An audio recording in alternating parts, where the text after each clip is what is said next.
Aku beri mau di pojok aja Pak karena kan ini. Selamat pagi Bu, Andri Darmawan dari JTBC. Pengen nonton. Siap. Pengen nonton.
We would like to share some important information. There are two restrooms on this floor, one for the ladies and one for the gents. The ladies' restroom is at the west side of the room, and the gents' restroom is at the east side of the room. The room is equipped with 5 evacuation exits, 3 doors on the west side and 2 doors on the east side of this auditorium. Good morning, ladies and gentlemen, esteemed guests and distinguished performers. Assalamualaikum warahmatullahi wabarakatuh. Shalom, Om Swastiastu, Namo Buddhaya, dan salam kebajikan. The Honorable Miss Emily Norris, the Cultural Affairs Attaché of the U.S. Embassy, with all respected U.S. Embassy staff. The Honorable Drew Tucker and the New Standard. the Honorable Managing Director of School Development Directorate of Pradita Dirgantara with all respected directors. The Honorable School Principal, IB Head of School with all respected school management. The Honorable Teachers and Staff of SMA Pradita Dirgantara. The Honorable Teachers and Staff, respect guests and music community, and our beloved student of SMA Pradita Dirgantara. Welcome to a truly special event. The U.S. Embassy Arts Envoy program with Drew Tucker and the new standard.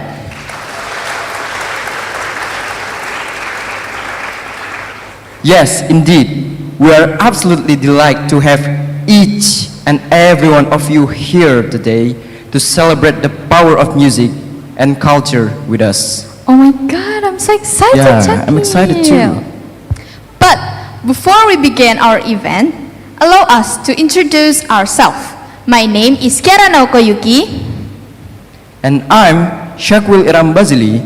Together, we are honored to be your master of ceremony for today's special event. Before we delve into the heart of today's program, let's take a moment to go over the exciting lineup we have planned for you. Here's a brief rundown of this event.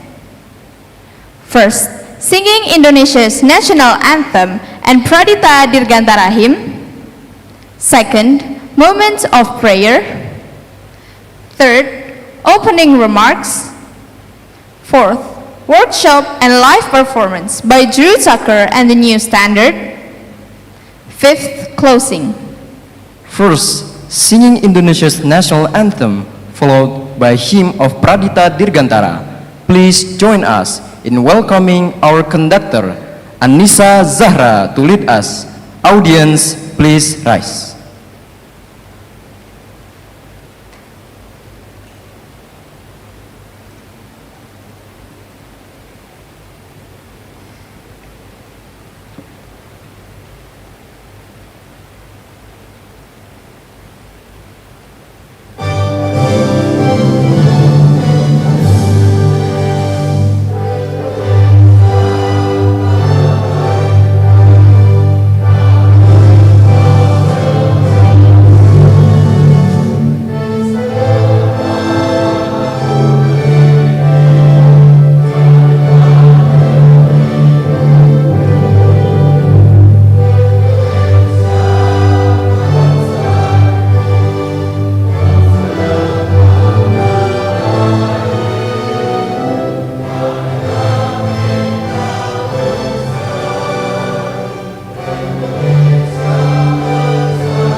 Audience, please be seated.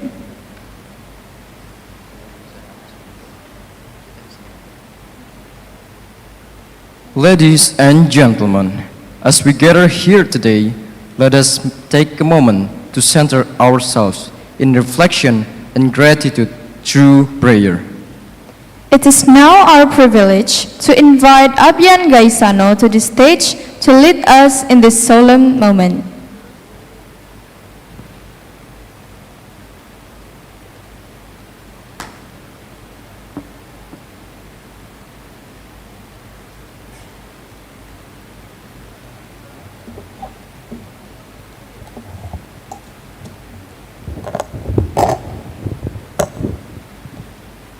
Assalamualaikum warahmatullahi wabarakatuh.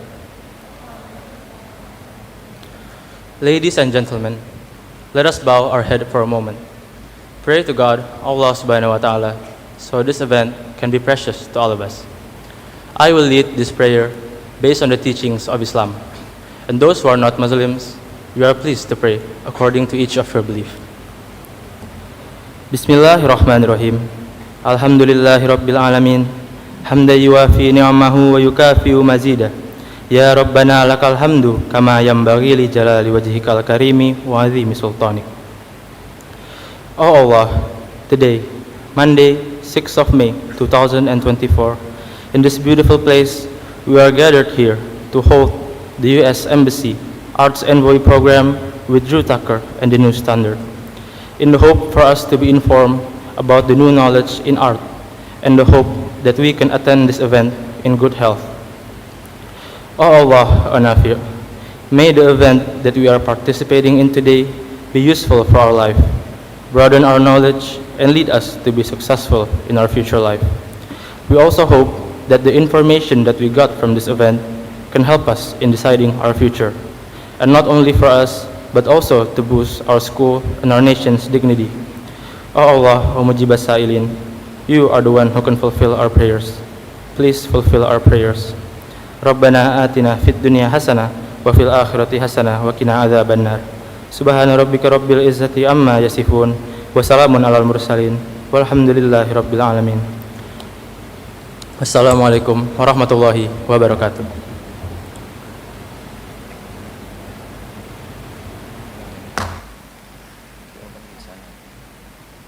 Thank you to Abian Gaisano. Are you excited? Yes, I'm excited. Are you excited? Yes, I'm excited. Are you guys excited? Yeah, it's supposed to be. Are you excited? I'm excited. Okay. Indeed, we have to be excited. Let us carry the spirit of unity and reflection as we continue to our main and special event.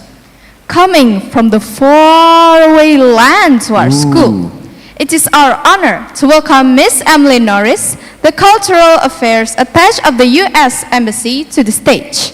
Audience, please give a big applause to Miss Emily Norris.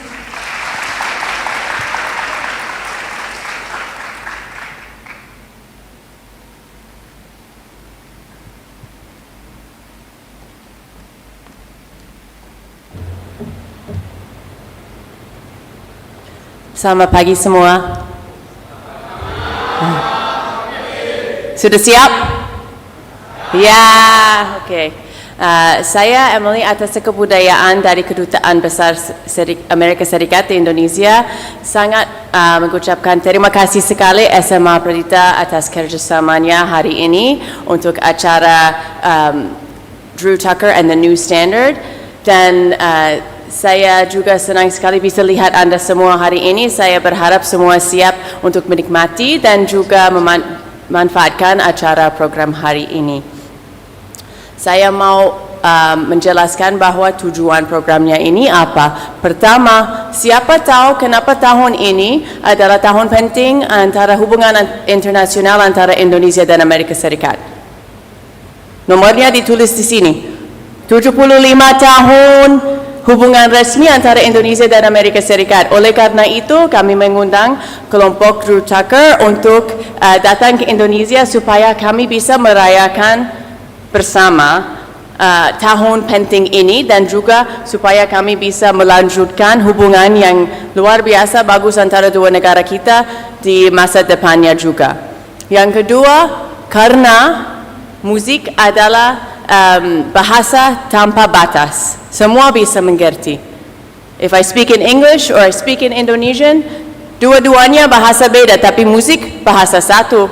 Semua orang bisa saling mengerti dalam bahasa musik. Oleh karena itu, kami mengundang kelompok musik ini untuk supaya semua bisa menikmati bersama.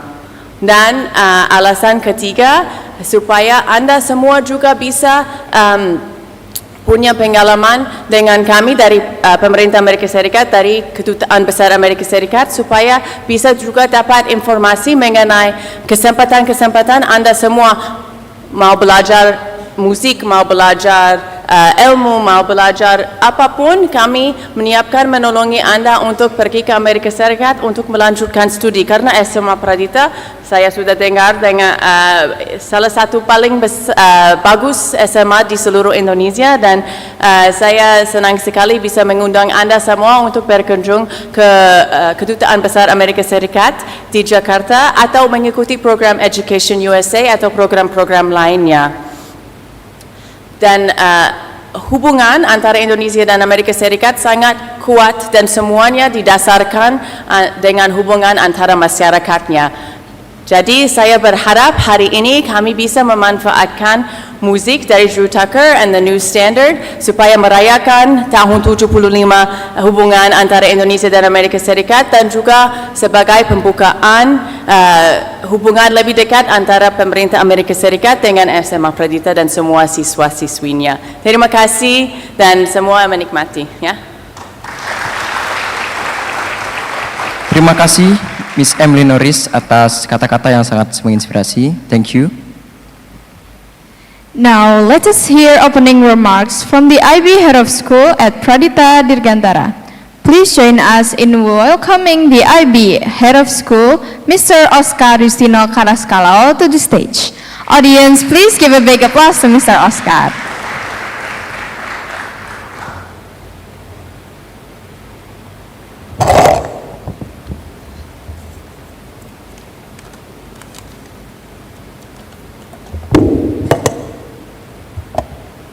Okay, the Honorable Mrs. Emily Norris, the Cultural Affairs Attaché of U.S. Embassy, with all respected U.S. Embassy staff, Drew Tucker and the New Start team, the Honorable Managing Director of School Development Directorate of Pradita Dirgantara, with all respected directors, school principal, with all school management, the head of dormitory, teacher and staff of SMA Pradita Dirgantara, our distinguished guests from the music community around Solo and Yogyakarta, and also dear my beloved students, good morning. Assalamualaikum warahmatullahi wabarakatuh.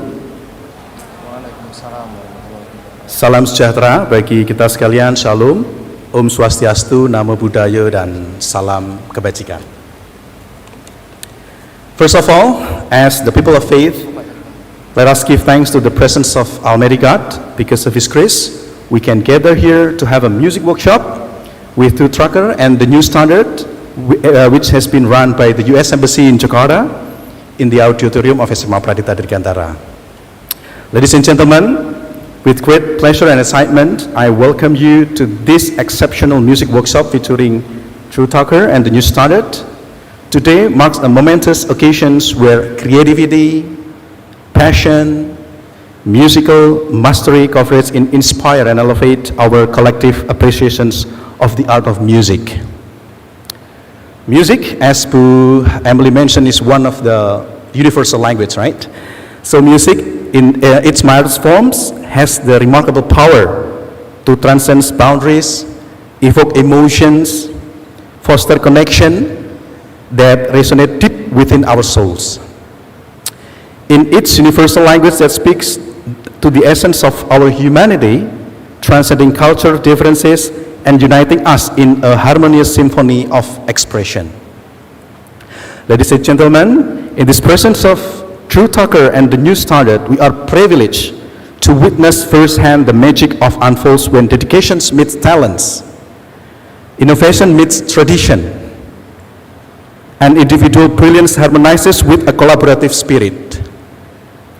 Their unique blend, their virtuosity and innovations promises to ignite our imagination, challenge our perceptions, and inspire us to reach new heights of music excellence. As we embark on this musical journey together, let us embrace the opportunity to learn, grow, and expand our horizons. Let us approach its note, its rhythm, and its melody with open hearts and open minds, ready to absorb the wisdom imparted by these esteemed musicians and apply it to our creative endeavors. May this workshop serve as a catalyst for artistic exploration, personal growth, and lasting connections within our musical community. May the melodies they create today echo through the halls of our schools, resonating far from beyond these walls to touch the lives of all who encounter the transformative power of music. Thank you for joining us in this inspiring journey. Let us immerse ourselves fully in the magic of music, guided by Drew Tucker and the new standards, talents, and passion. Together, let us enjoy beautiful music and create memories that will last a lifetime. Thank you very much. That is all my opening remark. Wassalamualaikum warahmatullahi wabarakatuh. Salam Om Santi Santi Santi Om. Thank you, Mr. Oscar Yusino Karaskalo, for your inspiring words. Now, we invite the Managing Director of the School Development Directorate of Pradita Dirgantara and school principals to come to the stage to present the souvenirs that will be given by Sir Tarigan to the U.S. Embassy. Sir Tarigan, Mr. Aziz, and Mr. Oscar may come to the stage. And we kindly ask Ms. Norris to come to the stage as we prepare to present souvenirs, love from SMA Pradita Dirgantara to the U.S. Embassy.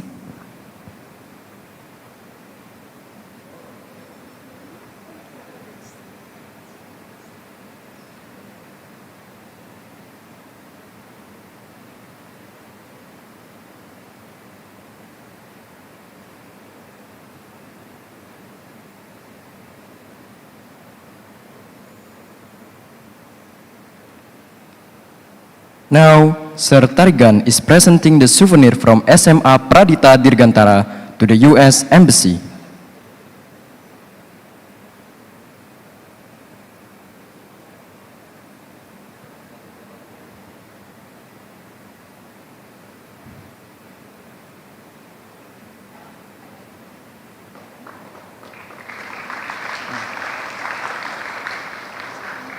Thank you, Sir Tarigan, school principals, and Miss Emily Norris. Now, sitting among us, music communities around from Solo and Jogja, we welcome Solo Drum Corps, Marching Band Muhammadiyah Surakarta University,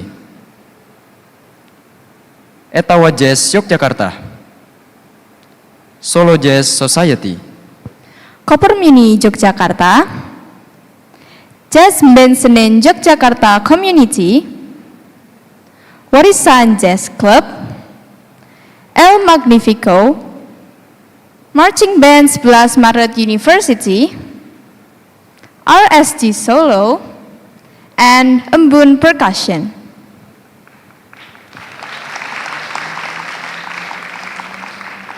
Friends, before we dive into the main performance, we have something for you. Something what, Shakil? Something for them. Something what? Yeah, something for them. Something what? Shh. We have something special for you all. Please give a warm round of applause to the talent student from Pradita Dirgantara as they present a special Angklung performance.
Once again, give applause to the student of SMA Pradita Dirgantara.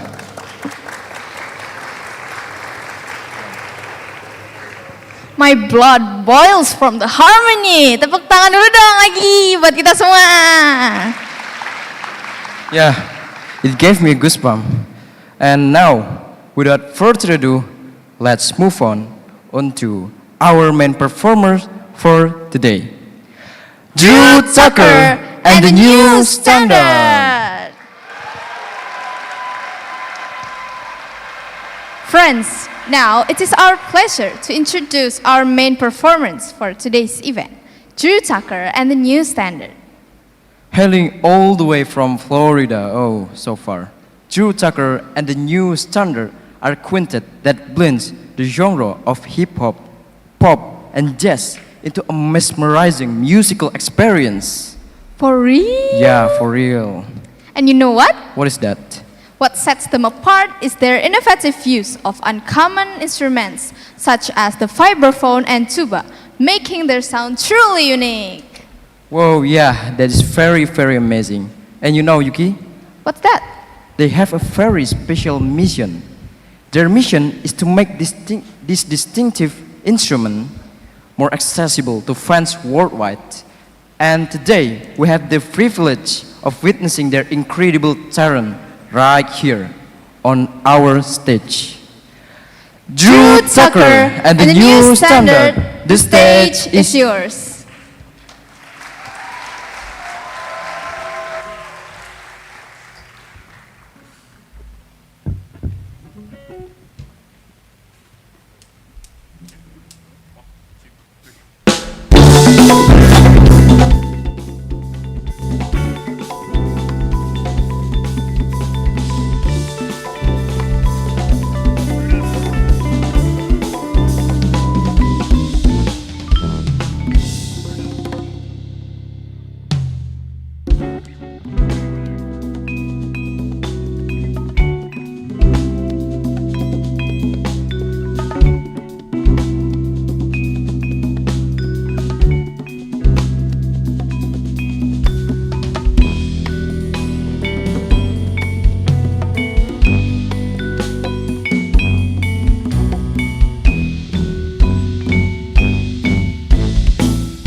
Check.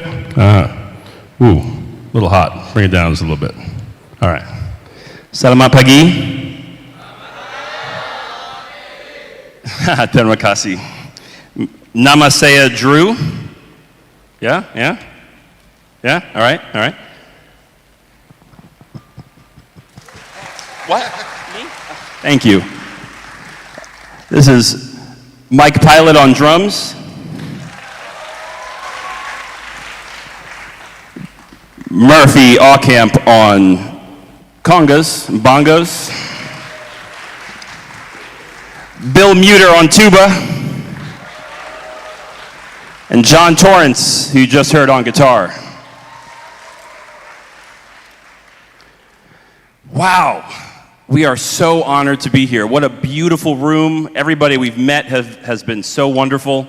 What amazing gamelan you guys have. The Anklang was amazing. You guys did such a great job. Give it up for yourselves for being able to perform.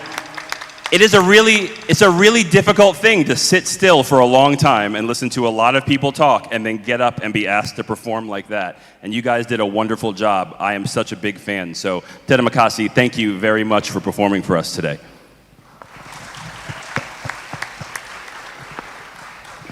I'd like to start by asking if there are any questions, and that's for anybody who can ask questions, because I have a lot of things that I could say and we could talk about. But what we found is that sometimes we may go on talking about something that maybe is important to us, but maybe isn't quite what you're thinking about, or things that you might want to be able to hear about, or that would be impactful for you in your community or in your music studies, or even if you're not a musician and you just have curiosities. So I'd like to start by asking, what questions do you have for us? Check, there it is. What questions do you happen to have for us? And I don't know if we have a microphone that could be, I see some hands. I don't know if we have a microphone that can be back there. That would be amazing. Oh, we have lots of questions. Oh man, this is amazing. Do we have a microphone that we can take back there? Yes? So then just go ahead and pick someone, because I have the light in my eyes, so I can, and we can start. Sure, go ahead. Good morning, Mr. Drew and the New Standard. My name is Akila, and I'm curious about some things. So firstly, why do you guys specifically choose this combination of instrument? Like the drum, the tuba, and friends. Why do you guys choose that? And do you guys have like special nickname for them? Or like maybe do you have a special backstory with them? Thank you. Oh, thank you. Yeah. So she asked why we chose this particular combination of instruments, which we get that every single place that we go. But the truth is, we didn't choose these instruments. I didn't wake up and say, I really want a tuba in my band today. I can't wait. Like, if I could only find a tuba player, that's the sound I'm looking for. Just like Bill didn't say, man, if there's a vibraphone player that I could have, that would really make my music pop. That's not how it happened. It just turned out that Bill and I have known each other for a really long time, and we're best friends. And so Bill could have played the bassoon, he could have played oboe, he could have played the one-string mandolin and the banjo, and we would have found a way to work together, because we just wanted to make music together. And it was an extension of our friendship. So this is just an extension of our friendship. It just happens that he happened to play the tuba really, really well, and we just worked together like that. So usually, that's how it really started, is just through friendship. You know, sometimes we'll go about and say, you know what, we need a certain sound, and we'll find it, but that's more rare than me just wanting to make music with my friends, which is, to me, what playing music and performing is about. It's sharing, it's being with people you love, it's being able to share with people we love, and just being able to connect. And so that's really why we chose this particular group. Mike and I have known each other for a long time. Once I figured out once Bill joined, and we said, okay, we have this, we have the bass, we have the melody, and the chords. We said we need some drums. We've known Mike for a long time. And then I said there's something else we need on top of that. And Murphy and Murphy was actually my student when he was 10 years old, 10 and 11 years old, Murphy. And he's just become one of the best conga players and percussionists that I've ever met. I did not teach him those things. You know what, I'm going to say I did. I taught him everything he knows. I did not. But so when we wanted that extra sound, it was, again, we looked to friends. And then we just met Jonathan last Friday. But again though, it wasn't about, man, I really want a guitar. I rarely ever play with guitar. Usually, if anything, I'll play with a piano player. But we saw John's Instagram account, and he was a great teacher. And we knew that this tour required a lot of teaching, a lot of sharing. And he just looked like a great guy. Like everything he did was just like, this is the energy we want to be on the road with. And he happens to also play guitar and trumpet and piano, and little drums, and he sings. So here John is. So it's really just an extension of friendship, who we want to hang out with, and the fact that they happen to be a great musician is a plus. The other question I think you had was, do we have any special names for no, vibraphone, tuba, percussion, drums, guitar. Yeah. If you can see on my shirt, it says it's not a xylophone. Actually, Bill, I had that shirt on earlier, or Bill had that shirt on earlier. That makes a lot more sense in America, because in America, everything that looks like this, they call a xylophone. It's because when we learn our alphabet, you go A, and a little baby, and you say A is for apple, and B is for banana, and C is for colloquialism or something, whatever it says, and there's a picture. And then when you get to X, there's a picture. It says xylophone because they're not going to do xenophobe or anything. So they say xylophone, and then there's a picture of something that looks like this. Actually, it's probably closer to looking like a piece of gamelan usually, or an Orff instrument. It's not even a xylophone.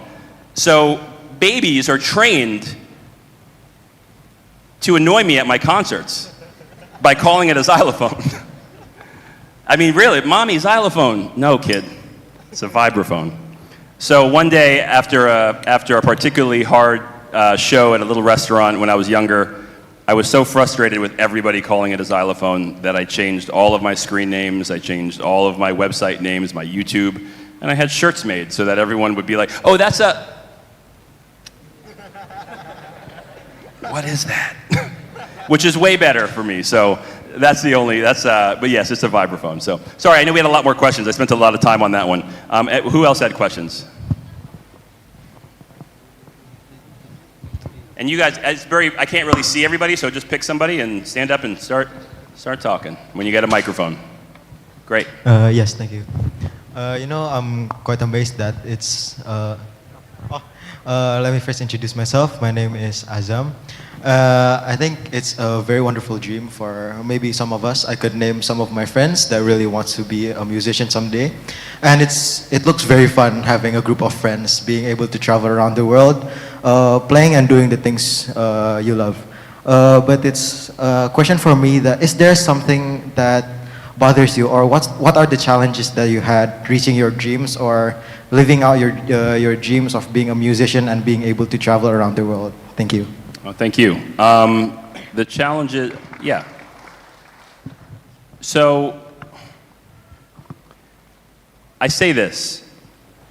There are very unique challenges to being a musician, but there's also very unique challenges to being in the military. Some people can't go through basic training. They would never be able to make it. There are very unique challenges to being a diplomat. Some people could not deal with being politically correct that much all the time. There are very difficult challenges to being a secretary or an accountant. I could never sit at a desk from 9 o'clock to 5 o'clock. Everything worth doing is hard. And the real thing is that you have to choose your hard. Choose the hard that's easy for you. So with music, it's a lot of rejection. It's a lot of self-consciousness. It's a lot of fighting off the idea that you're not good enough, that somebody else is better, that when you're in front of an audience, maybe they won't like you. It's a lot of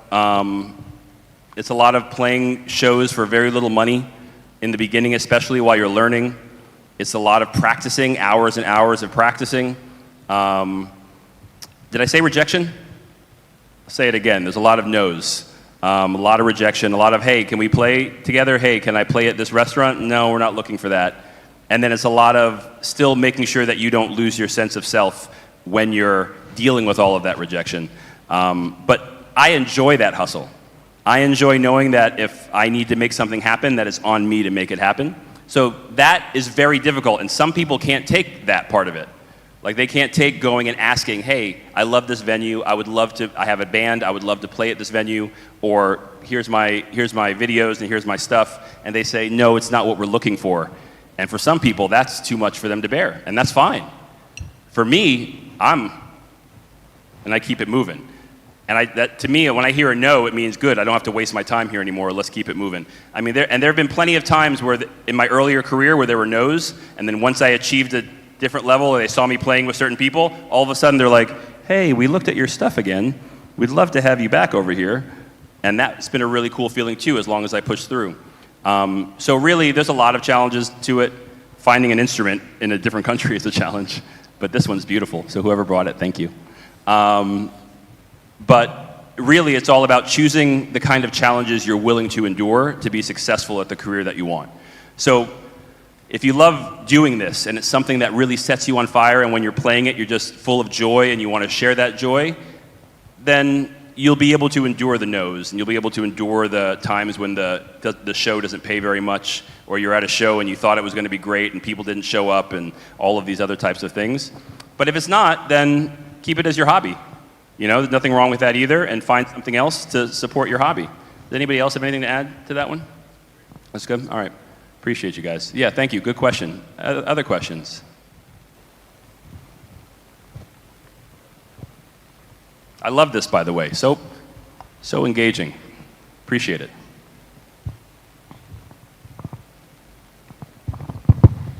Okay, so first, thank you for the opportunity, sir. So my name Sama-sama. My name is Cecilia, and I want to ask you a question. So previously you said your journey about finding friends and starting to making music together. I want to ask, if I want to start my music career, where should I start it? Thank you. Okay. Anyone want to hit this one? I mean, this is a very... I got to tell you, these are great questions. They're also questions that I could talk about for each of these sessions. Could be an answer to one of those questions, which is great. So when I give you these answers, understand that these are kind of like sort of very broad answers, and hopefully you can pull down what you can use. I would say the biggest thing is just to start. So, and I'll just use my example for this one. When I was 15 years old, I started really playing and getting into playing this instrument. I had taken a few lessons. I knew maybe 2 scales. And I thought I was ready to take on the world, and I asked my dad to take me to the nearest place that I could find. It was O'Hara's back in my hometown, and there was some professionals sitting in, and I said, I'm gonna go sit in with these guys and play. And when I walked in, they were amazing. It was Dr. Lonnie Smith, it was Davis and Dow, it was Mike Bergeron, and it was, I'll tell you later. But anyway, the drummer, I can't remember his name right now. You remember he used to blow the tubes into the tom-toms from UM? Never mind, sorry, I digress. So I went and I was scared, and I said, forget it, I'm not going. And my dad said, we drove this thing all the way down here. You are going to play. So I played, and fortunately, the people who I played with were kind, and they were encouraging, and I really must have sounded terrible. I know I sounded terrible. I think I knew D minor blues scale. That was like the only scale I knew. And they were encouraging. And then when I was at, I went to a rehearsal for a youth orchestra I was in, and I met a piano player who played jazz, and he sang, and I said, let's get together. We got together, and then I literally walked around. Once we had like 7 or 8 songs, I walked to every single store. I didn't care if it was an ice cream shop, or if it was a lawyer's office, or a gym, or a haircut place, or a salon, and I said, you guys want music? And eventually, I just started playing. We did what we could with what we had, and we kept practicing, and little by little got better. I called all my family and guilted them into coming to all of my shows, and then we just got started, and then it just built from there. So, and then of course we're practicing the whole time. But I didn't wait until I felt ready. I never felt ready. I still don't feel ready right now, to be totally, like there's, right before this, we're like, wait, should we do it like this or should we do it like that? I'm talking to him about what to play, and I'm like, oh, maybe we shouldn't play this song. I was practicing during sound check for another song I'd like to play. But if you wait till you feel ready, you'll be late by the time you start. So start as soon as you can, in little things, play for your family, play for your friends. If your friends are having a party, play at their house, you know, and just keep on going and keep on growing and keep learning. And I'll add to that, like so much of it is about love and about the passion for the instrument. I picked up the guitar when I was 17 years old. And I loved writing poetry. I loved words. I loved creating ideas and using my imagination. And then I started strumming on the guitar because my father had a guitar around the house. And as I was playing it, I realized I could put my poetry with music and making songs. And I loved that idea of creating worlds or using my imagination through song. When I went to college, I actually went to college for music education, and I was mainly playing the trumpet.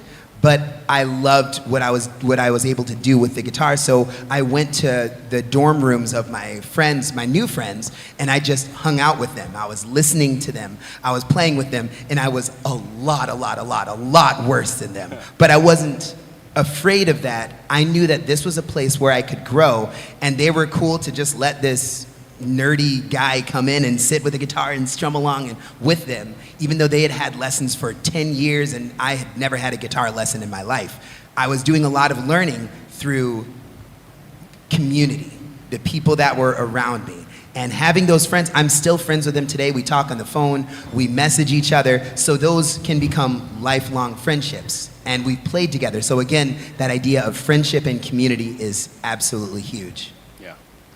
Yeah, beautiful. Let's take one more question, then we'll play a little bit more. We have a concert apparently right after this, immediately, so I'm trying not to play too much right now. Okay, thank you, sir, for the time you guys give to us.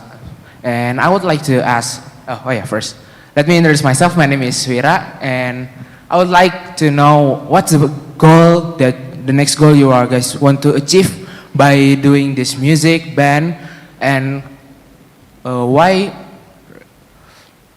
And I'm curious about the thing that caused the tuba hole. Yeah, I'm curious about the tuba too. Okay, thank you. He's just curious about the tuba, but for the first question, we just want to keep getting better and keep sharing with new audiences, and that's really the broad goal. We just want to keep sharing with new audiences just like you. So maybe, I don't know, opening for a big act would be pretty cool, I think sometime would be neat, but overall we just want to keep doing this, sharing for. We don't care if it's 2 people in the audience or 20,000 people, we put the same type of show on, so as long as it's in front of some new people who appreciate it, we just want to keep on doing that. As far as the tuba, I'll let Bill explain exactly how the tuba, I don't know, ask him. What would you like to know about the tuba? Oh, the covering. So the reason I have the cover, there's 3 reasons for the cover. One, the most practical reason is when I play right now, I play through an amplifier. And I want to sound like a bass guitar and not sound like a tuba. Because in this group, typically you would have a bass player. So this helps block a little bit of the sound coming from here. So most of the sound comes from the speaker behind me in the bass amp. The second reason is advertising. That's my Instagram. So if you see me and you want to follow me on Instagram, Tuba Visionary. That's the second reason. The third reason and the final reason I use this bell cover is because this instrument gets fingerprints all over it, and if I put the cover on, then I don't have to clean the fingerprints off. Nice. Oh, that's inspiring for the information. Thank you. Yeah. Hey, quick question. How many of you guys do marching band or drum corps or any of those types of things? How many of you guys do that? Really? You guys are in drum corps, marching band, you go out and play, and that's awesome. So I know to an extent all of us, but Bill and I especially we did drum corps and taught drum and bugle corps in the States. Have you ever seen any of the United States Drum and Bugle Corps, DCI? Bill taught at the Cadets, he marched Boston Crusaders. You taught, where else you taught? The Crossmen, Colts. I marched Magic of Orlando, they're not around anymore. That's where I got most of where I can play fast is from drum corps and marching band. I taught I was at Blue Devils and I taught at Blue Coats and Blue Stars, all the blues really. Oh yeah, thanks. Yeah, all the blues. So yeah, we were really excited to hear about all the marching bands and drum corps here. As a matter of fact, I have been a fan and watched Indonesian drum corps and like drum corps championships for a while. So when we got asked to come here and they said, where are we going to find a vibraphone? I said, here's some drum corps videos. They're in Indonesia. So that was a lot of fun. So we appreciate that. All right, we're going to play another tune, and then we'll carry on with a couple more questions. All right, thank you guys so much.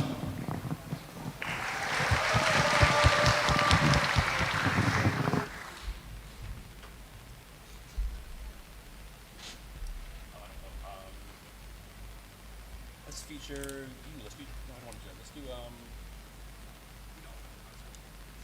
Well, the concert's after the clinic portion, and we have a concert portion of it. So that's the way something's going.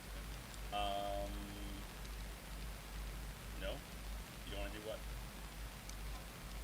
No. Okay. All right. Let's do. Okay.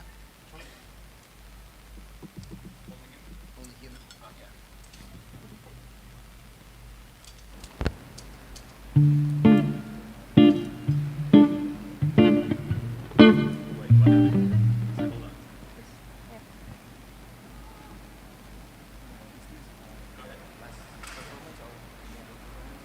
Oh, yeah, you tell us. No, we have more. Yeah. What time is it? It's just now.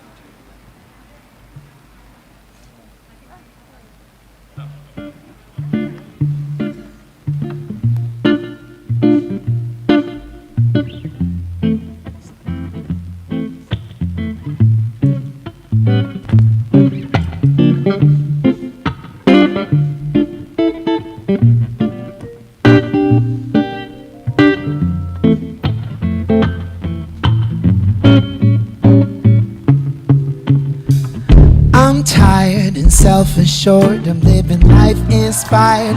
That's a poor man's joke. To think things can't go well in smoke. But when I'm jealous of some of the things that I see, the more social media, the bigger the schemes. The grass is much greener than everyone's dreams. Does anyone see we burst at the seams? It's striving to thrive, cause thriving survival. Just checking our posts. We know we true rival is stop attempting to ride a revival. We're liable to pull it up faith in our idols like hustle, move a muscle, double the toil and trouble. That nothing goes wrong if you could just shovel it under the rug and nobody touches it mentally well, but trembling gently. Pills on my shelf, more than F-empty. Bent only well, but time is a temptress, moving so fast, I'm caught in the spin drift. I see what's happening now. You will fight for a crown that will lay us down. After all, we're only human anyway.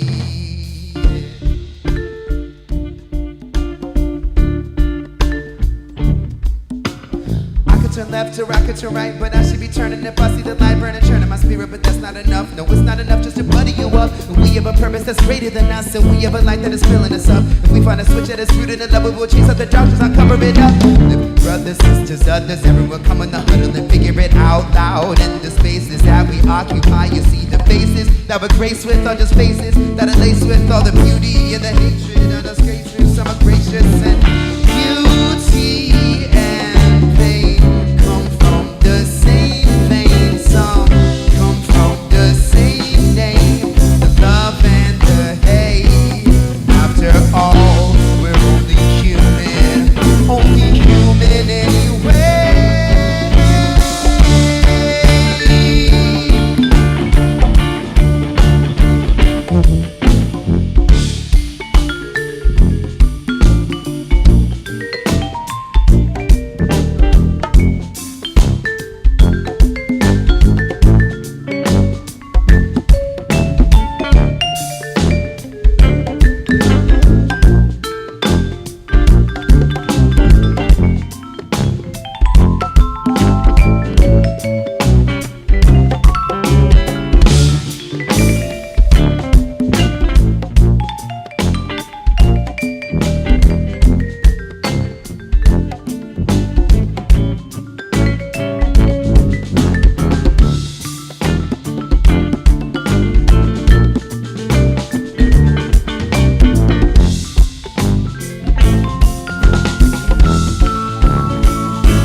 tired and self-assured and living life inspired, but that's a poor man's joke. To think things can't go up in smoke, to think things can't go up, they can't go up, they can't go up, they can't go up, they can't go up in smoke.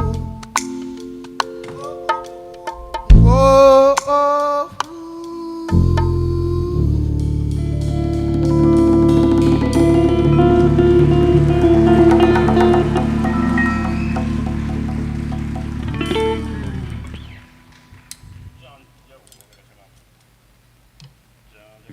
John Torrance on guitar, vocals, and trumpet.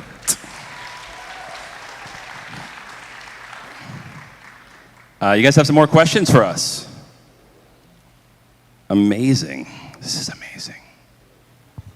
Best group ever. And no, I don't say that everywhere we go.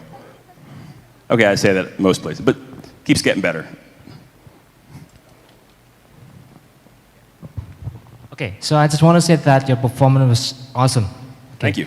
And what I try to observe from your performance is that you try to incorporate the elements of world music. And I just remembered when you played, I remembered Pat Metheny, such kind of music, you know. It's a great comparison. Thank you. Yeah. So my question now is for you guys. You know that in jazz, we are always facing two types of perspective, right? On the other hand, there is a guy there are guys who are totally Puritans. You know, they always like to play something authentic because we know that jazz itself has been developing from a lot of type of musics, and I think the pinnacles of jazz itself started to radicalize the division with the emergence of bebop music. You know that when the bebop occurred, there were those who focused on the artistry of the music, and there were someone who only focused on the commercial things. You know what I mean, right? And it always happened that time. So my question for you: how do you face that kind of perspectives or the different perspective between authenticity or Puritanism? You know what I mean? And what you are doing right now is it's kind of like a fusion of a lot of things, right? Because you try to not only to incorporate pure jazz, but you also try to incorporate modern elements. So my first question was that how do you deal with this kind of seemingly opposite perspectives between pure and non-pure? And the second one is about the method that you are using in practicing yourself, because you know, I've been playing jazz for about maybe since I was 13 years old, so maybe for about 20 years, sir. So I've been playing drum for 30 years, and I also have been playing piano for about 10 years. Wow. So it is very hard for me, you know, because one time when I played jazz, some guys just told me that your playing was not that authentic, you know. Was not what? Authentic, Oh, okay. yeah. So but there are guys who told me that was really great. That was fine. So my question is, how do you manage your time in maintaining the perspective or maintaining the musicality of being authentic and musicality of being, you know, more contemporary? I think that's all the questions that I can give to you, sir. Sure. Good questions. Good questions. Yeah. So, yeah.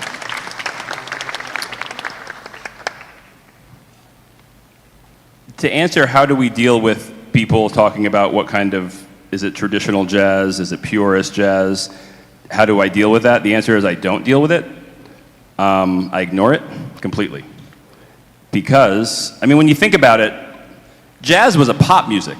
In the 20s, jazz was dance music. Like, the popular kids went to the clubs to go dance to Duke Ellington's in town? Hot dog. Let's go get our hopping, you know, what was the Charleston on, you know what I mean? That's before. But, you know, it was pop music. Like, it was music that was on the radio that everyone was like, this is the latest and greatest big band music, right? In the 40s, it was like, man, I can't believe we get to go see Frank Sinatra. That was like, I mean, young teenage girls in the late 30s and 40s were fainting at, you know, Fly Me to the Moon, you know, and girls were just, It was pop music. And then things change, and now people want to define it as something different. Pop music is different, but it's all just music, right? I mean, so what I play is Drew music. It's just what I like, and it's influenced by where I've traveled. It's going to be influenced and changed because of all of the wonderful things I've heard here. It's influenced by the pain that I've struggled in my life. It's influenced by the love that I've had. It's influenced by the things that I've enjoyed. It's influenced by the fact that I grew up in the 80s and 90s and listened to that music.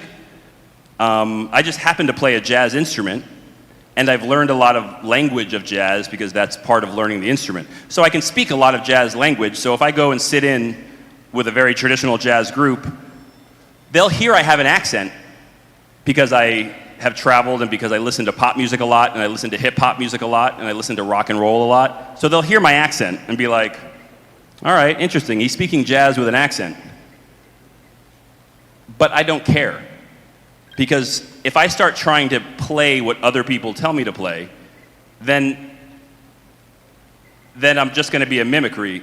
And if I am just me, and I take all of my experiences and put it in my music, and I play with people who share that with me and who are wanting to ride on this ride with me, and who appreciate that same, who think the same way, then no one can be better than me. I'm the best Drew I'm the best Drew Tucker who's ever, well, Drew Matthew Tucker, because there might have been a Drew Tucker before there's like an artist, but I'm better vibraphone than him, vibraphone player than him. Anyway, there's no Drew Tucker, that's me, that's born in 1980, that exists other than me. So I don't compare myself to anybody. There's a lot of amazing, amazing jazz vibraphone players out there who are killing, like some of the best, and I cheer them on. And I'm their biggest fan, and if they ever need anything from me, I'm the first. You need to borrow my vibes? Here you go, man. I can't wait to sit in the front row and be the biggest fan of you. Man, and I go up there and I'd be like, man, you played that one thing over that was beautiful. What did you play? And then they'll give it to me, and then that's another little word in my vocabulary. And maybe I'll throw it in. You know, maybe I'll throw it in. And then that just adds to my experience. It's like learning a language. We call music a language. If I try to speak Indonesian, I'm going to have an accent. And you're going to hear it and be like, that pronunciation is funny. But you're not going to be like, stop speaking Indonesian. Don't try to speak anything anymore. You're going to be like, hey, like even when I came out here, I said, Salamat pagi. I do not sound like a native. But you guys were like, hey, he's giving it, she's trying, he's doing it. You're doing it, keep going. And then some people will come up to me and say, no, you say it like this. And they've helped me to help my pronunciation. I think about that the same way with music, right? So if I go and I play and someone's like, dude, when you got to that, I like to play it like this thing, and I say, oh, that's cool. That's cool. So when I play that music, I can lose my accent a little bit. But I haven't played like swing, spang, chang-a-lang, chang-a-lang, chang-a-lang, like for a whole gig in years, right? It's just not, those aren't my standards. New standard, right? Like I grew up with Tupac and Biggie and Pearl Jam and Britney Spears, and Tears for Fears, and Prince, and Michael Jackson. That's the stuff that makes me, that's what I want to share. I just happen to play this instrument. If I sang, or I was cool enough to play guitar like this guy, you know, I mean, granted, the girls did love it when I played this, I'm not going to lie. Not going to lie. But if I was cooler and could play that, if that's what I fell in love with, I'd play the same stuff on that, right? Bill plays a tuba. He learned classical music. Most tuba players audition and play classical literature. He's got to learn all his excerpts from Pines of Rome and from all these other pieces. He knows all that stuff. He learned that language. But now if he went to an orchestra audition, he would speak with an accent because he's used to playing like a bass player, right? But he's not. Tuba players are like, oh, that guy has this technique or that technique. And he's like, yeah, that's the accent I speak with. That's a culmination. He learned in the church, mostly. He started in the church. So you could hear that in some of his playing. Even though now he's a drummer on Broadway, when he's playing, he puts a lick in there. Other drummers who maybe came only from school are like, how do you say that one thing? What was that one lick you said? What was that one sentence you said? And he can teach them and they can share. And that's what's so beautiful about music. I listened to you guys play, and I was like, I love the way, Angklung, am I saying it right? I love the way it's the note, but the way the rattle is, and I'm always thinking about how can I imitate that sound. Like there was an Angklung that I was playing that's kind of like this, and you play it with your hands. And you couldn't pull me off of that thing last week.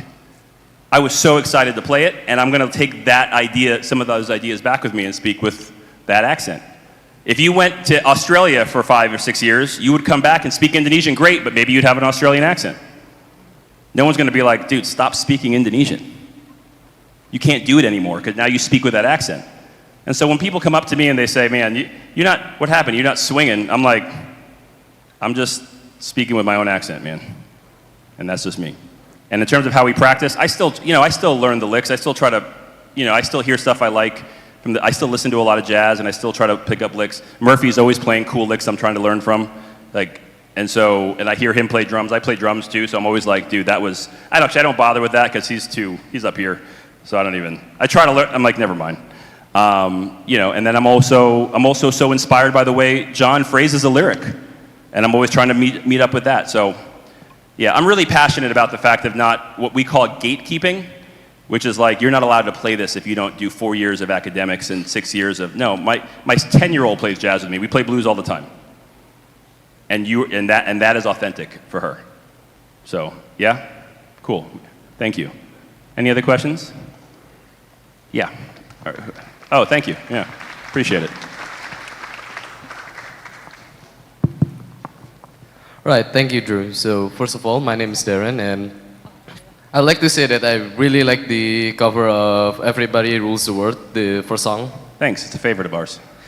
Now, but I have the wonders. So, why do you specifically play the vibraphone? Like, out of all of the musical instruments that you could have played, why specifically the vibraphone? Thank you. I thought it would make me rich. No, I'm just kidding. I'm kidding. No one plays a... Sorry. I was a big joke. Honestly, I played the piano first. My mom made me play piano from when I was 4 years old. I went to middle school and they didn't have any piano spots, so they said, here, kid, play drums. Then in high school, I was ready to play drum set in the jazz band, but there was already a cool senior in 12th grade who played drum set, and he didn't let me play drum set, so I had to play other parts. They gave me a vibraphone. I liked it then. And then I auditioned for drum corps when I was 15, and I got cut from the tenor line. And they said, go in the pit in the front and play the keyboards. And then I had a teacher in the pit who played vibraphone, and he was like just jamming one day on some Footprints. It's a song called Footprints, and I heard him in the parking lot, and I was like, dude, what are you playing? And he's like, yeah, I'm playing this song Footprints. And I said, well, where's the notes? He's like, no notes, man, this is jazz. And I said, wow. So I went home from tour that summer and got a vibraphone teacher, and then he gave me an album. It was Gary Burton and Chick Corea, 1979, live in Zurich. And I heard it, and it was like angels descended upon high and spoke to me. And I said, now I have to play this silly, large, you can't even put pictures on it. Like, it's not very multifaceted. So I just, I fell in love with it. And I think it's silly, and if I could have fallen in love with a different instrument, I would have. But I didn't. This guy just gets to put it on his back and walk in and then set it up. I gotta try to source it yeah, I would have fallen in love with a different instrument, but I didn't. That's why. Gotta follow your heart.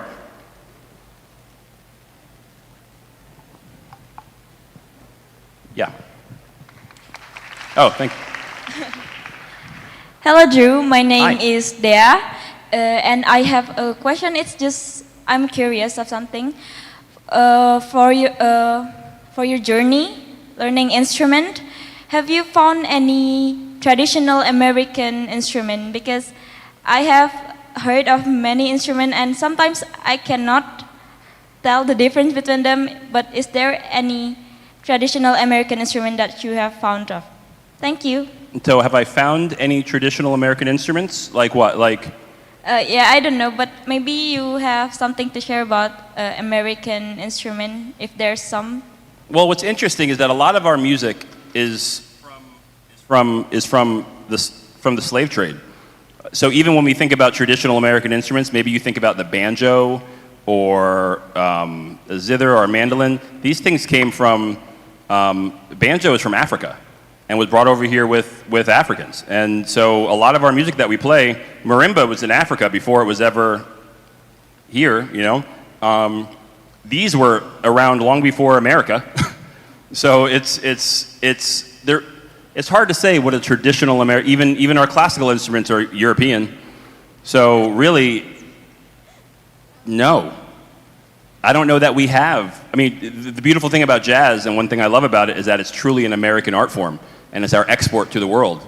And so I really appreciate sharing it, and it means a lot to us, partly for that reason. But in terms of instruments that I would have to say Native American instruments would probably be the closest instruments that were created by Native Americans, long before European people settled there, would be the instruments. But I'm not very familiar with those, because I don't live in an area where there happened to be a large Native American population.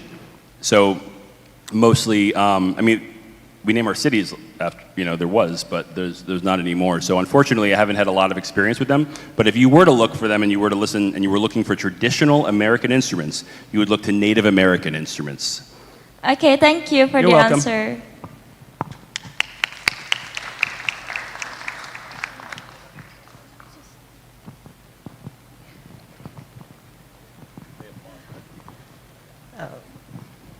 Okay, hello. I'm Fam. It's more of a marching band related question. Okay, the first is that would you like to tell us about the difference between playing vibraphone in a drum corps or in marching band and playing vibraphone in a band, Sure. for example, like this? And the follow-up question is that do you have any tips to play vibraphone as a beginner? Thank you. Okay, great. So when I started playing, it was marching band, and when you warmed up, especially before, now we can use microphones in drum corps since about 2004, but before that we didn't have microphones, so we used very, very hard mallets, and we played really, really loud. So the technique, there's two things, there's a couple of different elements, and so we play very high up and very fast, a lot of velocity down, and I'll demonstrate in a moment, but I can't hold a microphone while I do it. And the other thing is that we try to be very extremely uniformed across. So all the heights have to be the same, and everything is extremely choreographed. So it's 11 minutes of music, and all 11 minutes have to be accounted for. When you're resting, where are you putting your hands? When do you bring your hands up? How do you play? How does your body move? All of those things have to happen. When I'm playing here, I'm just expressing myself. And I'm just concerned about getting sound out. If I'm teaching somebody who's trying to make it into a marching band, I'm making sure that I'm teaching them how to understand their hands and how to move their hands so that they don't hurt themselves and so that they can apply whatever technique that marching band uses.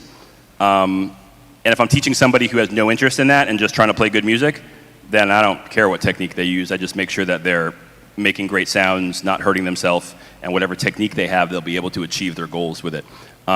So I'll demonstrate. I'll show you my marching band warm-up versus the way I warm up when I'm just now.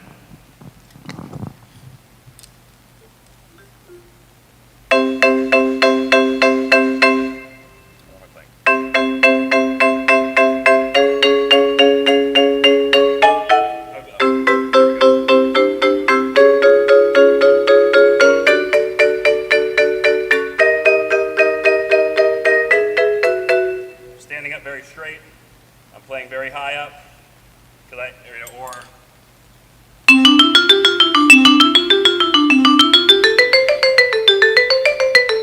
I would never play like that in my real life. Otherwise, if I'm warming up for myself, I'm just.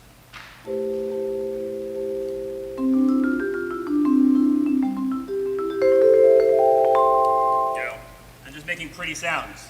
With drum corps, it's a visual, it's a pageantry, it's a visual sport. So you have to look a certain way, and everyone has to look exactly the same. So you're standing up like this, and you're performing for a football stadium, so you've got to project. Here I'm performing for you and with my friends, and here we go, sorry. You have to project, right? So I'm performing for a football stadium of 20,000 people, so I'm standing really big in a very heavy uniform. When I'm playing here, I don't have to think about that. I can just express the music how I want to express it. Yeah, and beginning tips for vibraphone, learn scales and listen to the sounds you're making. Because it's percussion, sometimes, because I could give this to a 3-year-old and they can come over, well, if they can reach. I give it to like a 7-year-old and they can make sounds, but they're not great sounds. And sometimes we carry that same idea over, that because we don't have a big learning curve, like if you wanted to play tuba, it's going to take you a while to make a good sound, even on one note. On this, all right, that sounded good. But that sounds different than this. So a lot of it is just use your ear, hear, listen to the sounds you're making. So it's not, you know, and then just and play scales and make sure that all your fingers are in use and that you're not hurting yourself. If you feel tension, you're probably doing it wrong. But sound is everything, so use your ears. You have all the tools within you to listen to people who are playing and to play yourself and use your ears to make beautiful sounds. Great, we have time for a few more before we just go into jamming. Right, we're at noon, we're done, right? Cool. So we got some time. You have any more questions? Right over here.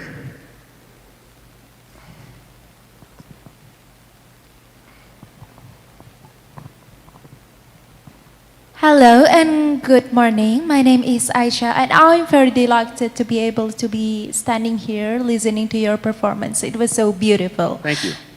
But my question is, right now, currently, among teenagers like myself, we usually listen to pop music and I feel like it might be my first time listening to jazz music. Oh, wow. And the point is, my question is, what inspires you to pursue this genre of music, this specific genre? And thank you. You're welcome. Yeah, again, it's really just about playing music we like. Like we play lots of different types of music. We like pop music, so we play some pop music. We just happen to play it on these instruments because we're playing it on instruments that you traditionally hear in other places. A lot of times we get kind of lumped into jazz. Instrumental music is kind of lumped into jazz. The minute he starts jamming on a guitar, though, and singing his song, it doesn't really feel jazz anymore. It kind of crosses over into something else. So we just honestly play music that we love, on instruments that we love, with people that we love. And if you want to call it jazz, that's great. If you want to call it pop fusion, instrumental, rock and roll, rockabilly, metal, math metal, hard rock, crossover, grunge, that's also cool. Pop top 40, easy listening, whatever. Whatever it resonates with you that you want to listen to it. So but yeah, jazz I guess is, there's jazz language in there too. You hear us playing from jazz language, so people will hear, oh, it's jazz, which is fine too. So we're okay with that. We just play music we like, on instruments we like, with people we like. It went from love to like, didn't it? Yeah, you guys are upsetting me. I'm just kidding. Yeah, thank you for your question. And we like to have a lot of fun up here. Like really, it's just like, the party's up here. Yeah, and hopefully it extends to out there and you guys want to have fun too, and you guys want to smile when you hear it, or it makes you feel something. But the party has to start up here. We got to be having a good time for you guys to have a good time, for our audience to have a good time. Cool, so we'll play a little bit more, yeah? Yeah, good? Cool, we're gonna play some more tunes. We got so many, it's such a beautiful stage, a beautiful audience, what a great auditorium, and we're having fun, so we're just gonna keep having some fun, all right? Hope you guys enjoy it.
Mike Pilot on the drums.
That was Bill Muter on the tuba.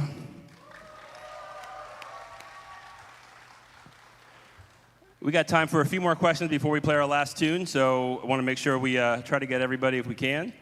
I know we saw a couple other hands up. We got somebody up here. We got a few.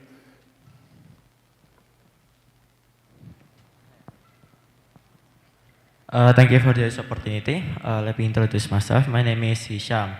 And I noticed during your audition, I saw some absolutely insane solos from each of you. And I want to ask a question: how do you guys achieve such states, where you're just flowing those states of, flow, of passion? basically when you're in the zone, how do you guys achieve that? I couldn't quite understand because there's a delay, so it sounds like it's echoey. I don't know if I couldn't quite understand what the question was. State of flow and... Okay. Let me reiterate my question. So I want to ask, since I saw some absolutely insane solos from basically everyone during the audition, and I want to ask about how do you guys achieve such states of flow, where you're just soloing? Yeah. Got it. How do we achieve such a state of flow and or passion? Yeah.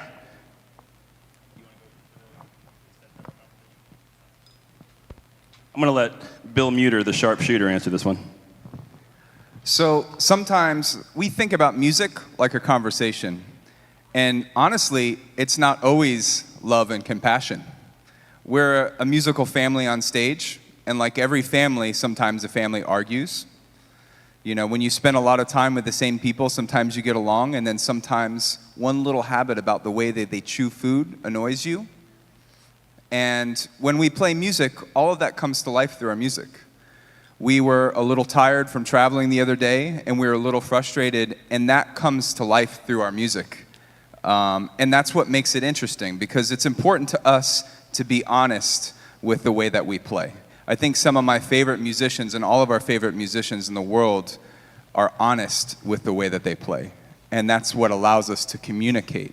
So we didn't start playing music when we got on stage. We start when we sat down for breakfast this morning and we had food and we're talking and we're having a conversation. And that conversation continued in the van and continued when we got here. And then when we picked up our instruments, now we're just talking through our instruments. So I always like to think about music in relationship to food because I really like food. So imagine that you're talking about a specific food, maybe it's beef rendang, and you talk about how you really like that food, and you have a conversation. Maybe it's a TV show that you like, and you all talk about one TV show, and you think about, oh, remember when this person did this, and you have a conversation and you laugh about it. When we play music, we do the same thing. I quoted a song that I didn't expect to play in my solo, and everybody kind of laughed like, oh, I haven't heard that song in a long time. So that's a conversation, and I think when we play music, it's all about having this musical conversation, because to us, music is a universal language. It doesn't matter where you're from, doesn't matter what you look like. None of that matters. It matters is just we can share something up here. So if it comes across as genuine and heartfelt, that's because it is. It's because we're all friends, we all love each other, and we want to spend time together. And as much as we get to spend time through music, we hope that we get to share that compassion and love with you so we can all take part in that conversation. Yeah, and I'll add to that those great words that Bill said, because sometimes, like he said, we're having a rough day. So like maybe one of us is having a rough time. But if one of us is having a rough time, it always helps when other people are there. You trust other people to be able to cover for you and be able to pick you up, right? And be able to kind of carry the rest of that conversation until you kind of get back in the right state of mind. Because usually that's what it is. And we're just grateful. So when we're grateful to be here and I'm grateful to be able to play music and to be able to support my family with playing music and to be, on the other side of the world with these guys and just be hanging out and meeting all these great new people. So we play from that place. I'll tell you this, the biggest and most freeing thing for me, and this kind of also goes back to your question earlier about styles and tradition, the biggest, most important thing to me that really has helped me, took my career from kind of doing this to sort of, really elevating, was when I realized that the people who were coming to my concerts and paying for tickets didn't really care how well I played my scales. Like they didn't care if, he played his 251 better than I did. They didn't care if they saw other vibraphone. They just cared about, they didn't care about that stuff. There's only a handful of people that would know the difference between me and one of my advanced students. Handful, and maybe even less. But when I started just playing music that I liked and realized that the people who came to see a show came because they wanted to experience something that all of us share. They wanted to experience joy. in hearing great music or to, experience excitement. My wife said it once when we went to a jazz concert, one of our first dates, she was like, it feels like they're all like on a razor's edge and they won't fall off. But I'm always waiting for them to fall off. Like, it's that type of thinking. It wasn't like, it feels like they're all playing tritone substitutions that are of the 2-5-1 and then coming back, and the drummer is really using good use of the bell and the ride cymbal, and I like it when he plays a 24-inch cymbal. No one says that stuff. No one who pays for tickets anyway. Only, so when I realized that the people that were coming because like they had a rough day and they just wanted to escape a little bit, and that they were coming to see a show because they really had something they wanted to feel or they wanted to heal something that was hurting in them. Then when I started playing from that place where I'm playing because I want to heal something or I want to escape or I want to be joyful, that's when I started connecting to a larger audience, because that's what the world connects on. There's not a single human being on this planet who doesn't relate to feeling joy or pain or suffering or passion or love or something like that. Those are the things that connect us all. No matter where we're from, what color our skin is, what language we speak, you can feel joy. You can feel those things. And when I started playing from that place, tickets started selling. And now I couldn't care less who plays better or doesn't play worse or who whatever the case may be. I honestly do not care. I never compare myself to anybody except for when I'm trying to grow and being like, oh, I appreciate that. I want to celebrate it or I want to learn from it. But I never listen to somebody better than me or who's playing and I'm like, oh no, because you can't share joy from a place of, I don't know how to, scarcity or lack or like I don't have enough or I'm not enough or this person's better than me. You can't share those things from that place, right? So if you feel like every time you play, you feel like you're being judged and you feel like, oh no, I messed up. Everybody knows nobody knows you messed up. And if they do, I don't know if you noticed, but just this last song, after the tuba solo, I looked over to him and said, let's come in big after he's done. I came in big, they did not come in at all. Did anyone notice that? No one noticed that? Really, no one noticed that? Well, that's my point then, because I really thought somebody noticed that one, because to me it was like, but it was also just funny. Like, that's part of the fun we're going to talk about later. We're going to talk about like, I came in huge and I didn't let them know well enough and whatever happened doesn't really make a difference, but it's funny to us. Like, that's an opportunity and something new. We play this song every night. So that's something new that happened. That's fun. Like, that solo was different. So I mean, and you guys didn't even notice. I sat here being like, oh my gosh. Even me, I was like, oh my goodness, they're all going to notice that. Forget it. We're going to walk down the middle of this aisle in shame. And you guys didn't even notice. Like, we're just playing music, man. It's music. It's fun. It's not work music. It's playing music. Make sense? Yeah? Thank you. Good question. Good question. We got time for one more, then we're going to play one more song. Who's got the ace question? Hi, so let me introduce myself. My name is Kyla, and I want to ask your opinion about, unlike the Western countries, most of Indonesian people still consider that being a musician is less valuable to do as a job. And what do you think about that? Thank you. Oh, that's not just over here. That's definitely in Western countries as well. Everybody in I don't want to say everybody, but I think we could all share stories about, I remember the first time my mom made me go to piano lessons, made me stay in music, and then I was surprised as heck when I said I wanted to be a musician. As soon as I said I wanted to be, what? I mean, I didn't choose to take piano lessons at 4 years old. You kind of paid for those. I didn't pay for them. But most parents, and even then she was like, why don't you keep music as a hobby and get a real job? Why don't you, when we were struggling, it was challenging. So, all right. Okay, all right, here we go. I'm going to give my spiel on music career, and then we're going to play the last song. I apologize for going into your lunch, but I have to do it. In the States, I don't know how it is here, but in the States, sort of the pinnacle career, the one everybody wants their children to go into, is to be a doctor. Really, it's a doctor, maybe lawyer, maybe something else. But let's say doctor is one of them. To be a doctor in the United States, you have to go to school, pre-med, for 4 years. Then you go into grad school, medical school, for another 4 to 5 years. During this time, you are racking up hundreds of thousands of American dollars in debt. Your parents have probably maxed out their credit cards trying to make sure you stay fed. You're not going on a date. You're not hanging out. You're not going to parties. You're just studying all day, sitting in your dorm room, eating noodles because you can't afford anything else, trying to pass. And now when you're done with medical school, then you have to go into what's called a residency, which is where you go and you work at a hospital. And you get paid for this, but you have to work almost 80 hours a week, and your student loans you have to pay back your student loans. So now you're working all the time, you're still not going out, you're still not hanging out, you're still not making any money because you're paying $1,000 a month back in student loans. Then if you want to be a specialist, you got to go back to 2 more years of school. Then you got to go work in some hospital if you don't have any family who already is a doctor. So by the time, my point is that by the time you start making any actual money, you're 36, 37, 38, sometimes 40, 41, depending on what you want to do.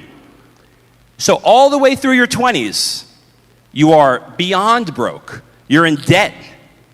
But nobody says to the doctor when they're in debt at 26 years old, hey man, when are you going to get a real job?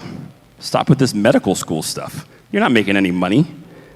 Because they know that being a doctor, if you work hard and you do well in school and you meet people and you do well in your residencies and you continue on the path and you stay loyal to that path, that eventually you will be successful. Well, I will tell you that it is that way with every career. It is that way with music as well. If you, through your 20s, when you graduate, you will struggle, you will have to meet people, you will have to learn the skills just like you're in medical school, and it will take the same amount of time for the average musician to be successful as it would for somebody who wants to be a doctor. The challenge is that because we don't have a solid, well laid out road to go get there, it kind of does this a lot. It's kind of like going through the wilderness and trying to sort of figure it out, right? And our parents are scared that we're going to not make any money because they don't know it and they don't understand the path. So they'll tell us things like, when are you going to get a real job, or when are you going to, go, when are you going to go and, why don't you do something else and keep this as a hobby? And the other challenge is some of your friends may graduate and go get a little entry-level job when they're 25, 26 years old. And then you see your friends going and now they're making a couple dollars, but you are just practicing and taking auditions and trying to build your resume and trying to get gigs and do all these things. And you may think to yourself, man, my friend is doing so well. Maybe I made a wrong choice. But they may go like this, and traditional jobs do this. Our job kind of does this, until we get there. But I can promise that just like anything else, if you work very hard, you stay focused, you work on learning how to save money, how to make money, how to use your money, how to not waste your money, and you work on, I think, most importantly, continue to work on how to be a good person and have a good heart, then there's no way that in the same amount of time, yeah, you got to be patient, but by the time you're in your 30s, mid-30s, that you're not going to be able to be successful, and by success I mean support yourself and your family, if you make good choices and listen and continue to work hard. But during that time, it's really difficult because you have to deal with people who don't understand. And the worst thing you can do is to say, Mom, you don't understand me, I'm a musician. Dad, you don't understand me. You'll never understand why I sleep in until noon after a gig when I come home at 3 a.m. You understand, to most of our parents, at least my parents, coming home at really late after a gig, they thought I was out there. My dad used to say, only 2 types of people out after midnight, cops and robbers, and son, I don't see any badge. So he was like basically implying that I'm out there in these streets doing whatever when I'm just trying to finish my job. I pack my own lunch, I pack my own dinner, eat my dinner really quick and drive home so I could get to school the next morning. Right? But parents, sometimes they just don't understand. So don't make the mistake of saying, well, yeah, you don't get it. But instead say, hey, Dad, could you help me with understanding money? Mom, I'm trying to do this gig. What do you think about this outfit? Can I wear this outfit? What do you think about, can you help me pick out my outfits for these next couple shows? Yeah, I'm out, I'm playing this. Here's my schedule for the next few weeks. Can you help me to organize how I'm going to get there? Or what do you think? Do you think I should cut some of these out? Now, you may not listen to them, but by enrolling them in the process, you're helping to allay their fear. Because fear and faith are almost the same check 1, 2, are almost, fear and faith, check, check. Fear and faith are almost the same thing. They're both imagination-based about things that haven't happened yet. The difference is that you can turn fear into faith if you add knowledge. So whereas they may say, oh no, you're going to be a musician, and you're going to be broke, and you're going to be this, and you're going to be out there doing who knows what. But then you remind them that, no, I'm your child. You remember me? I'm the one who always works hard. I don't want to do this stuff. Here's the other musicians that have been successful, whose path I'm trying to follow. And then they're like, that's right. That's my daughter. She's always on time. She's always punctual. She would never let us down like that. We have to trust her and have faith because we remember who she is. Whereas if you're just like, you don't understand me, I'm going to go do what I'm going to do, then the fear builds, and then the fear turns to anger, and the anger turns to you have to stop this and go get a real job. Does that make sense? So the best thing to do is to keep the course if it's something you really love to do. And if it's not something you love to do, and you don't love practicing, you don't like all the things that go along with it, then yeah, maybe you should keep it as a hobby. But it's all over the world. For some reason, everyone just thinks broke, poor musician. And there's reasons for that. There's lots of images and visuals of that we've seen on media and things like that. But it doesn't have to be that way. So stay the course, listen to your elders, listen to your parents, learn about money, and be a good person and work hard, and you'll be fine. But don't quote me on that. Maybe you won't, but most likely you'll be fine. Most likely you'll be fine. So keep it up, all right? We're going to play one more tune for you. This song is a song, we do a lot of work with a tap dancer, and she wrote this song using tap dance rhythms and then put the melody on after it. So it's a really rhythmic song. It's a lot of fun. And we played it with her for years, and we love it so much that even when she's not able to come out with us, we still play it anyway. And if you've never heard of her, her name is Sarah Reich, and she has an album called New Change. So you guys can check that out. And if you want to stay in touch with us, my Instagram is It's Not a Xylophone. It's also my website and my YouTube and my Facebook, all the things. So if you go to my Instagram, It's Not a Xylophone, and then you go to my main page, my gallery, and on my bio is all of their Instagrams. So you can follow all of them as well. So once again, Mike Pilot on drums, Murphy on congas, Bill Muter on tuba, John Torrance, guitar. Thank you guys very much.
You guys have to repeat after me. We're going to give Johnny here some encouragement. So you guys, I want you to say, go Johnny, go Johnny, go. No, I couldn't hear you. There's no encouragement from that. No encouragement. Try again. Say, go Johnny, go Johnny, go. Go Johnny, go Johnny, go. Say, go Johnny, go Johnny, go. Go Johnny, go Johnny, go. Say, play that tuba, Bill. Say, play that tuba, Bill.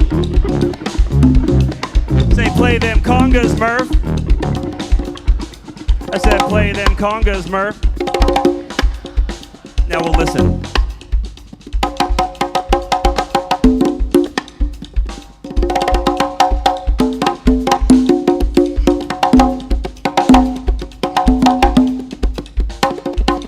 So Murphy's going to need a little help. So we're going to help him out. So make sure you have nothing in your hands because we're going to need your help. So here we go. Go. Wait. Without this.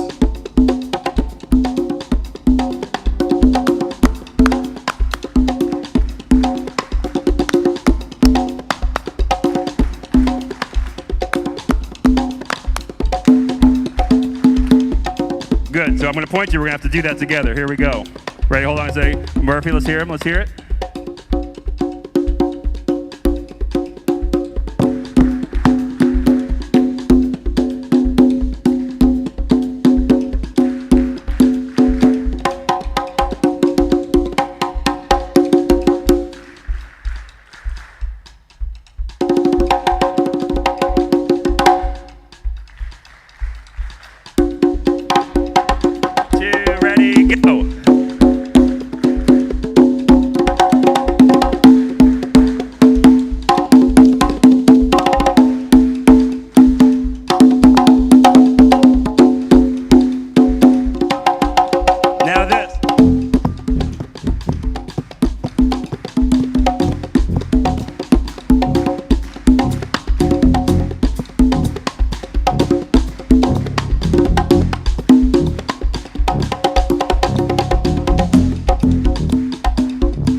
Now give yourself a round of applause. Thank you guys very much. You gotta be louder than that.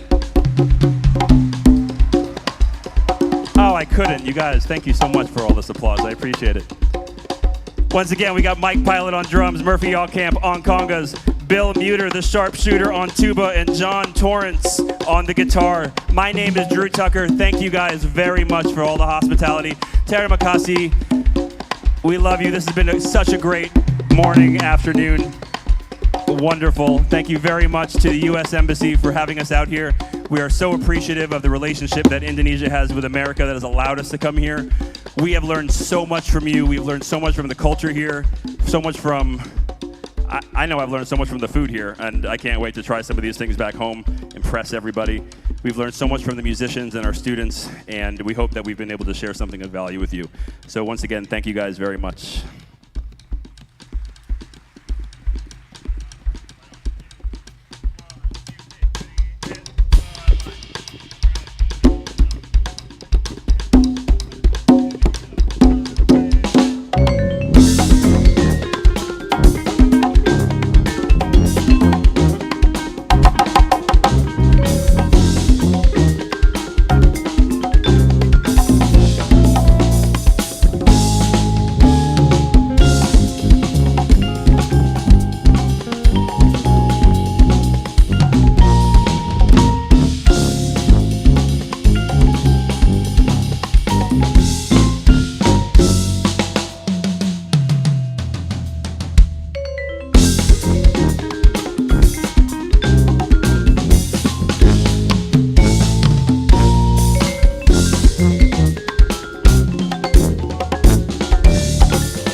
my God, Yuki. What an That was amazing such a great, performance. amazing, Oh my spectacular, and mesmerizing performance from Drew Tucker.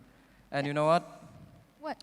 I have one favorite part of the Drew Tucker and the New Standard when they're playing the music, when all of those instruments play at the perfect notes at the same time, making one of the most harmonious and jazzy sound I've ever heard in my life. My favorite part was the solo instrument part, when the tuba solo, drum solo, the vibraphone solo, and also we are in Solo Raya region right now. Oh my God, Tiki. Okay, nice joke, Shakil. So, Shakil, before we conclude, we have a special moment planned. Drew Tucker and the New Standard, could you please remain on stage for a moment? We'd like to invite the Managing Director of School Development Directorate of Pradita Dirgantara and school principals to the stage to present the souvenirs that will be symbolized by Mr. Aziz, the National Head of School of SMA Pradita Dirgantara, to Mr. Aziz, Mr. Oscar, and Sir Tarigan to join us on the stage to present souvenirs to Drew Tucker and the New Standard as a token of our appreciation.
Thank you, Mr. Aziz.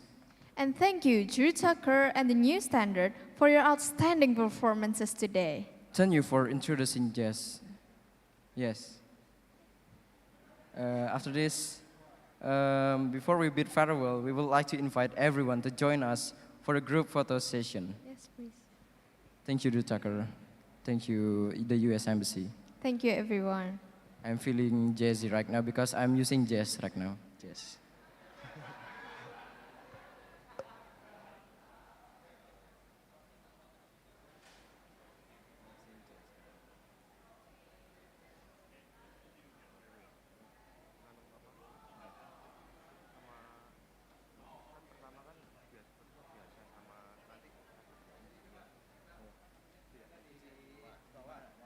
Dari sini aja. Bawah.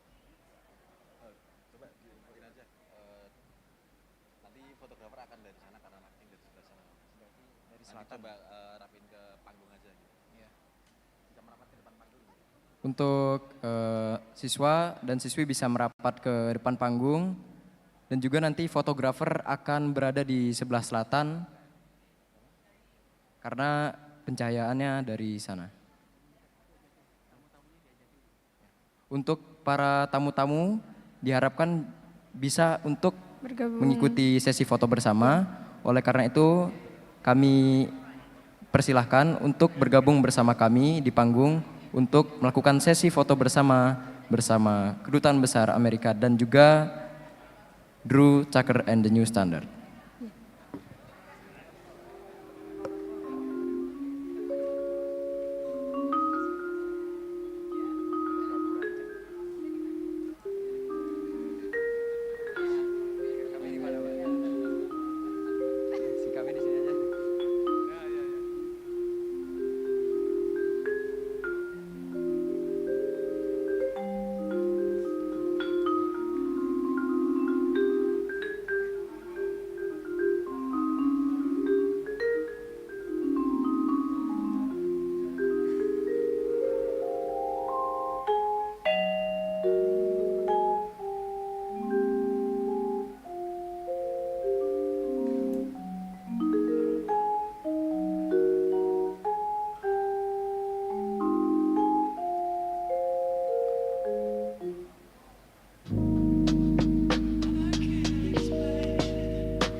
Mohon izin, pose pertama gaya formal, tangan kanan di atas tangan kiri, menghadap ke depan. Hey, Drew, should we have everyone say it's not a xylophone? Okay. On the count of 3, everyone, are you recording, Andre? Okay. Everyone, on the count of 3, it's not a xylophone. Okay? 1, 2, 3. It's not a xylophone. Okay. 1, 2, 3. It's not a xylophone. Okay, and then Indonesia, US 75.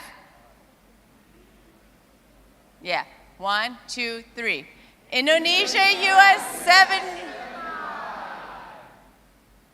1, 2, 3.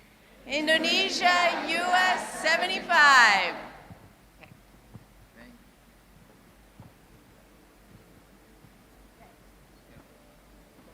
Another pose, terbang mendunia pose. Oh my god, hi.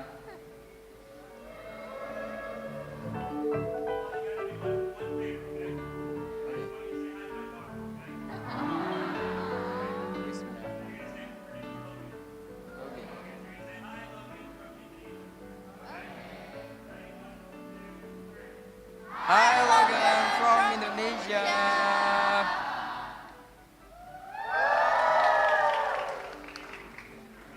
To Drew Tucker, we have another pose, the last pose, the terbang mendunia pose.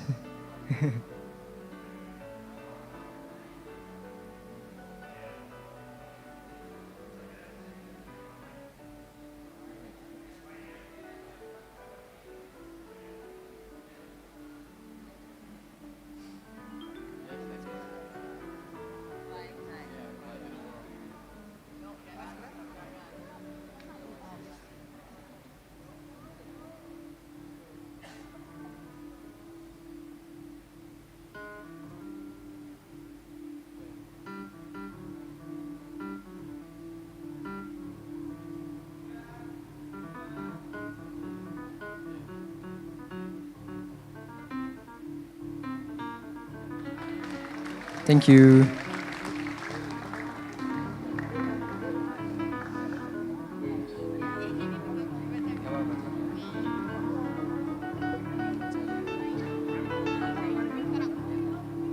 Oh, Shakil, I'm sad that this event has come to an end.